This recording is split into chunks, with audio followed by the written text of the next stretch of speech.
Assalamualaikum warahmatullahi wabarakatuh.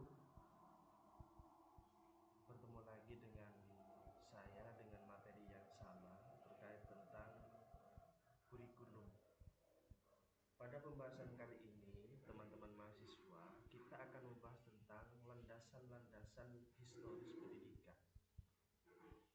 Jadi ada beberapa hal yang menjadi landasan pada pendidikan di Indonesia. Salah satunya yaitu landasan historis pendidikan. Apa itu landasan historis pendidikan?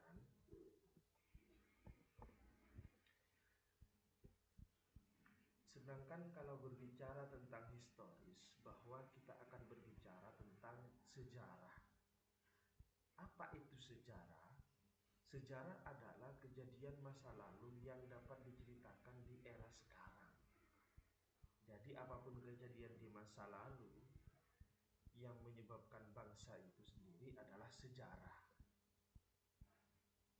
Kalau sejarah pendidikan di Indonesia tentu kejadian-kejadian masa lalu yang berkaitan dengan pendidikan sehingga dapat diberikan pengalaman di era sekarang. Pendidikan di Indonesia sudah ada sebelum negara Indonesia berdiri. Sebab itu sejarah pendidikan di Indonesia cukup panjang. Pendidikan itu telah ada sejak zaman kuno. Kemudian diteruskan dengan zaman pengaruh agama Hindu dan Buddha, zaman pengaruh agama Islam, pendidikan pada zaman kemerdekaan. Jadi pendidikan itu sudah lama dan sudah ada sejak zaman kuno dulu. Kalau di ilmu filsafat itu dijelaskan, Thales itu mengatakan bahwa pendidikan itu sudah sejak lama. Bahkan ahli filsuf pada zaman Yunani kuno juga mengatakan pendidikan itu ada sebelum manusia itu ada. Kenapa demikian? Karena adanya sebuah bumi di sini, regulasinya itu sudah mengajarkan kita untuk berpendidikan. Sehingga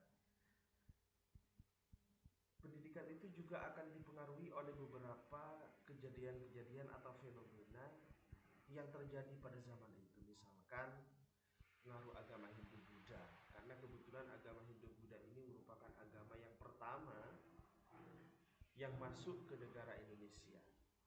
Setelah itu ada pengaruh dari zaman pengaruh agama Islam dan juga pendidikan pada zaman kemerdekaan. Hal ini juga berpengaruh terhadap strategi atau tuntunan pendidikan pada masa itu.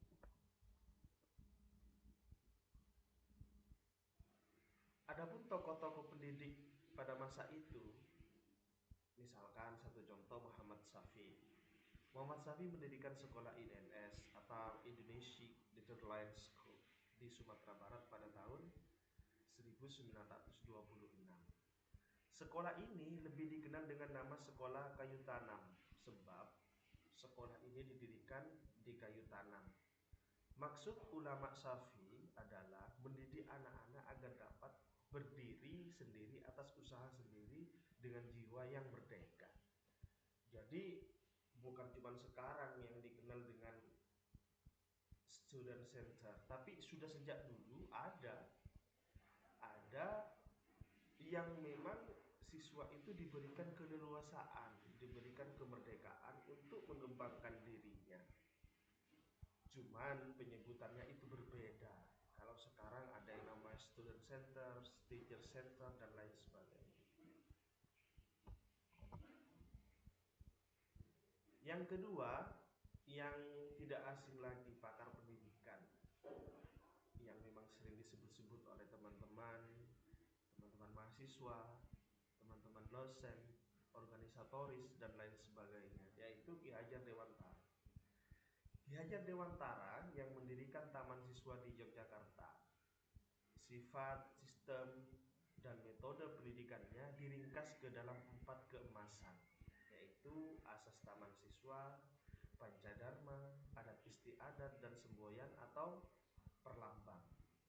Asas taman siswa dirumuskan pada tahun 1922, yang sebagian besar merupakan asas perjuangan untuk menantang penjajah Belanda pada waktu itu. Jadi sudah banyak pendiri-pendiri pendidikan pada masa itu yang bertujuan untuk mencerdaskan kehidupan bangsa, sehingga bangsa ini menjadi selamat, tidak ada pengaruh dari bangsa lain, dan bisa merdeka. Di situ. Yang ketiga, mungkin teman-teman mahasiswa juga tidak merasa asing lagi dengan nama Ahmad Dahlan. Jadi Ahmad Dahlan yang mendirikan organisasi agama Islam pada tahun 1912 di Yogyakarta, yang kemudian berkembang menjadi pendidikan agama Islam.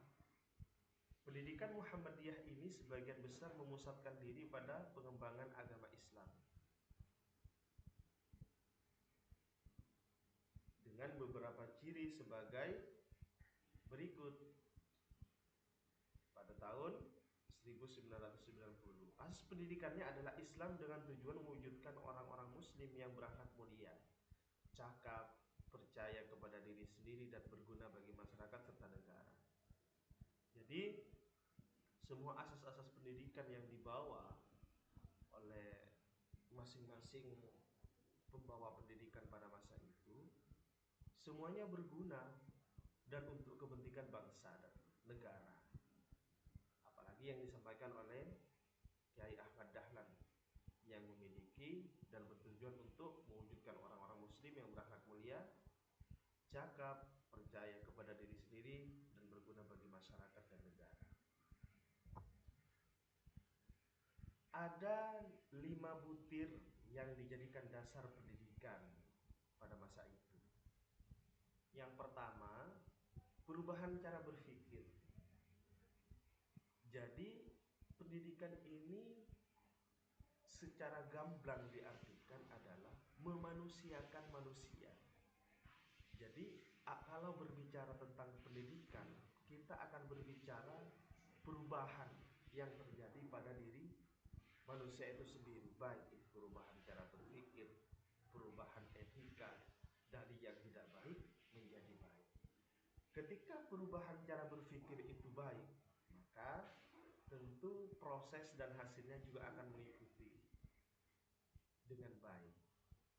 Yang kedua, yaitu kemasyarakatan. Kemasyarakatan di sini sudah diatur. Kalau sekarang ini lebih dikenal dengan ilmu sosiologi, ilmu yang mempelajari tentang kemasyarakatan. Kenapa demikian? Coba kita refleksi lagi menurut pendapat filsuf yang satu ini. Ada seorang filsuf dari Yunani yang mengatakan bahwa manusia adalah makhluk zoonpolitiken. Kenapa dikatakan demikian? Makhluk zoonpolitiken itu, manusia adalah makhluk individu yang dapat berdiri sendiri, berjalan sendiri, berbicara sendiri. Bahkan tidak boleh lupa bahwa selain menjadi makhluk individu, adalah juga menjadi makhluk sosial. Meskipun bisa berdiri sendiri, tapi juga akan membutuhkan bantuan orang lain. Di situ harus diperhatikan. Yang ketiga, aktivitas. Jadi dalam proses pendidikan ini akan ada sebuah aktivitas, ada stimulus dan respon, sehingga menghasilkan sebuah cara berpikir dari yang tidak cerdas menjadi cerdas, dari yang tidak baik menjadi baik. Yang keempat, ada kreativitas di situ. Ketika ada sebuah aktivitas yang nyata antara guru dan siswa dan dikembangkan menjadi fasilitator seorang guru untuk kreativitas siswa, maka pengembangan yang terjadi pada dirinya itu akan semakin meningkat. Terus yang kelima, optimisme. Jadi sebagai seorang mahasiswa ataupun siswa harus mempunyai rasa optimisme. Bagaimana optimisme itu hadir? Maka harus kita belajar. Ketekunan harus kita tingkatkan sehingga ada ada rasa percaya diri, optimisme, harapan yang timbul pada diri kita sebagai penyelenggara pendidikan dan pengenyam pendidikan. Sejarah landasan pendidikan di Indonesia. Pendidikan di Indonesia memiliki sejarah yang cukup panjang. Pendidikan itu telah ada sejak zaman kuno atau tradisional. Kalau di zaman tradisional dulu, mungkin seorang guru itu lebih bisa dicontohkan tidak banyak bicara, tapi kayu yang berbicara. Ketika ada siswa yang kurang begitu sesuai dengan harapan guru, maka kayu yang berbicara, sehingga guru itu memberikan pendidikan yang keras itu sudah wajar pada waktu itu. Tapi tidak bisa kita pungkiri ya bahwa pendidikan yang keras pada masa itu banyak berhasil sehingga kita juga tidak bisa menyalahkan. Metode-metode zaman dulu juga banyak menghasilkan orang-orang yang hebat.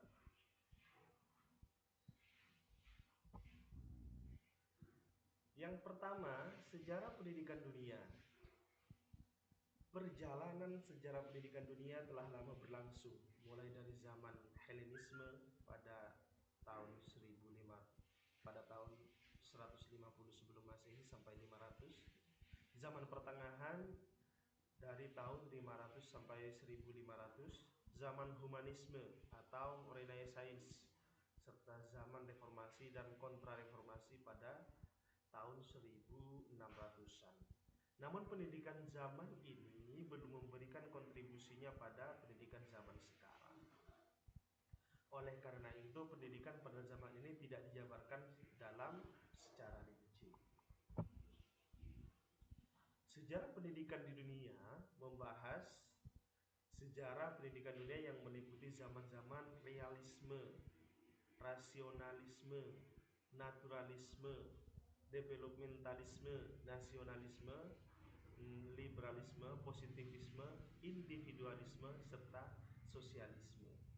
Jadi nanti ada beberapa hal-hal meliputi zaman-zaman atau aliran yang terjadi pada pendidikan dunia yang pada kesempatan selanjutnya juga akan disampaikan apa itu realisme. Kalau sudah berbicara tentang realisme, adalah berbicara tentang aliran yang bersifat real atau real. Yang kedua, biar ada pandangan kepada mahasiswa biar tidak terlalu jauh. Kalau berbicara tentang rasionalisme, bahwa merupakan aliran-aliran yang mempercayai tentang rasional, yaitu tentang kenyataan yang bisa difikirkan. Kalau berbicara tentang naturalisme, adalah aliran-aliran yang dipercayai bahwa seseorang itu sudah bersifat natural, sehingga sudah memiliki kecerdasan yang luar biasa yang harus dijaga, tidak harus diberikan stimulus dan lain sebagainya. Yang kedua, zaman pengaruh Hindu-Buddha. Hinduisme dan Buddhisme datang ke Indonesia sekitar abad ke-5. Hinduisme dan Buddhisme merupakan dua agama yang berbeda. Namun di Indonesia keduanya memiliki kecenderungan sinkretisme. Sinkretisme yaitu keyakinan mempersatukan figur Siwa dengan Buddha dengan satu sumber yang maha tinggi. Moto dalam lambang negara Indonesia yaitu Bhinneka Tunggal Ika. Tujuan pendidikan zaman ini sama dengan tujuan kedua agama tersebut. Pendidikan dilaksanakan dalam rangka penyebaran dan pembinaan kehidupan beragama Hindu dan Buddha. Sama yang ketiga, pengaruh Islam atau tradisional. Islam memulai masuk ke Indonesia pada akhir abad ke-13 dalam mencakup sebagian besar Nusantara. Perkembangan pendidikan Islam di Indonesia sejalan dengan perkembangan penyebaran Islam Nusantara, baik sebagai agama maupun sebagai arus kebudayaan. Pendidikan Islam pada zaman itu disebut pendidikan Islam tradisional. Baik, mungkin itu yang dapat saya sampaikan. Kurang dan lebihnya mohon maaf. Sampai ketemu di pertemuan yang selanjutnya. Wallahul muwaffiq ila aqwamit thoriq. Wassalamualaikum